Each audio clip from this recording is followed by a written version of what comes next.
What motivated you to become more active in philanthropy generally and maybe specifically the Middle East? Actually, it was very specific. It wasn't a general philanthropic effort. It was something I thought needed doing and I felt strongly about. Okay, so what did you see as the need? I wasn't sure what the need was initially. It took about 3 years to figure out what to do. I knew that it was key that the Middle East have a growing economy. I had spent time in Ireland and I saw how the religious factions didn't do well together until they got the economy right. And so I agreed to start a foundation to do work to improve the economy, and I wasn't sure what the focus was, so I hired the Brookings Institution. We learned that the youth there do not have the opportunity, for instance, that I had. I grew up in not a good area, had student loans, which don't exist yet in the Middle East, but will exist if I have anything to say about it. And unless they have the right relationships, it's not as much of a meritocracy.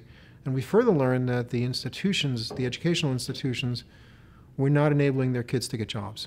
Now, why is that? Is it that the universities are not preparing them, or is that they're prepared for jobs that don't exist? Both. Like one of the most powerful curriculum that we teach, and we teach it all across the board in Egypt, Jordan, Yemen, Morocco, Gaza, West Bank, now Tunisia, is we teach kids work skills, which it was astounding to me. I went to Jordan, first program, met with Minister Khalid Toukan, education minister, revered man, MIT graduate, and he said, if you could do one thing in this country and one thing only, teach kids work skills, soft skills.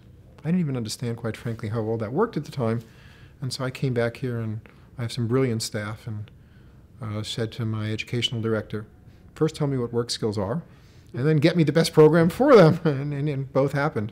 If I'm a philanthropist and I'm starting out with a family fortune that I want to put to good use, what would be your advice for first steps around beginning the process?